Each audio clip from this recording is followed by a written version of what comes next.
के लोग इस सड़क से रात में गुजरने से कतराते थे। कहते थे कि इस सड़क पर जो भी रात को अकेले गुजरता है वह वापस नहीं लौटता। इसी सड़क पर बहुत समय पहले एक दुर्घटना में एक बारात मिट्टी में मिल गई थी। लोग मानते थे कि ये जगह अब भी उस बारात की आत्माओं से भरी हुई है। रघु, जो गांव का नया ट्रक ड्राइवर था, इन सब बातों पर यकीन नहीं करता था। उसकी शादी अगले महीने होने वाली थी और वह हर हाल में इस यात्रा को पूरा करना चाहता था ताकि वह अपनी होने वाली पत्नी को खुशहाल ज़िंदगी दे सके। रात के अंधेरे में जब पूरा गांव सो रहा था, रघु ने अपने ट्रक का इंजन चालू किया और उस भूतिया सड़क की ओर निकल पड़ा। जैसे ही रघु उस भूतिया सड़क पर पहुंचा, उसने महसूस किया कि वातावरण अजीब सा हो गया था। अचानक दूर से संगीत की धीमी धुन सुनाई देने लगी। ढोल और शहनाई की आवाज़ें और जो धीरे धीरे तेज होती जा रही थीं। रघु ने अपने ट्रक की स्पीड बढ़ा दी ताकि जल्दी से जल्दी वह उस जगह से निकल सके।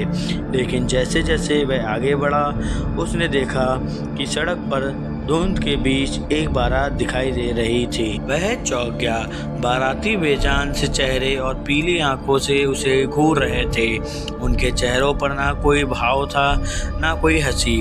उनकी पोशाकें भी पुराने ज़माने की थीं, जैसे वे किसी पुराने दौर के हैं। उसकी आंखें फटी की फटी रह गईं जब उसने देखा कि वह बारात उसकी ओर बढ़ रही है। रघु का दिल तेजी से धड़कने लगा। उसे लगा कि उसकी धड़कन रुक जाएगी। वह जैसे ही मुड़ने की कोशिश करता, ट्रक अचानक बंद हो गया था। उसने इंजन चालू करने की कोशिश की, लेकिन ट्रक ने जवाब देना बंद कर दिया। उसी वक्त बारात का एक बूढ़ा व्यक्ति, जो शायद बारात का प्रमुख था, उसके ट्रक के पास आकर खड़ा हो गया। उसकी आंखों में भयानक चमक थी और उसके चेहरे पर एक खौफनाक मुस्कान थी। उस व्यक्ति ने धीरे से रघु से कहा, बेटा, हमारी भी एक बारात थी जो इसी दुनिया में कभी अपनी दुल्हन से नहीं मिल पाई। अब तुम हमारी इस बारात में शामिल हो जाओ। रघु के रोंगटे खड़े हो गए। वह समझ गया कि ये भूतों की बारात है जो अपनी अधूरी शादी की तलाश में है, अब भी इस सड़क पर भटक रही है। वह जानता था कि अगर उसने कुछ ना किया तो वह इसी जगह से जिंदा नहीं निकल पाएगा। रघु ने हिम्मत जुटाई और ट्रक से बाहर कूद पड़ा। उसने तेजी से भागने की कोशिश की, लेकिन उसकी हर ओर से बारातियों ने घेर दिया था। वह अजीब तरीके से हंस रहे थे और उसे अपनी ओर खींचने लगे। वह उनसे बचने के लिए चीख पड़ा था, लेकिन उसकी आवाज़ दूर दूर तक सुनाई नहीं दे रही थी। तभी उसकी नज़र एक पेड़ पर गई जिस पर कोई शंख लटक रहा था।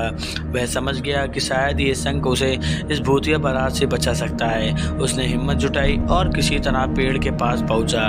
उस शंख को जोर से बजाया। जैसे ही शंख की आवाज़ गूंजी, बारातियों के चेहरे पर घबराहट दिखने लगी। वह सभी पीछे हटने लगे और धीरे धीरे हवा में घुलने लगे।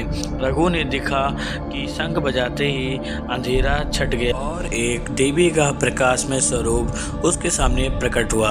देवी ने उससे कहा, रघु, तुम्हारी सच्ची भक्ति और विश्वास ने तुम्हें इन आत्माओं के चंगुल से मुक्त कर दिया है।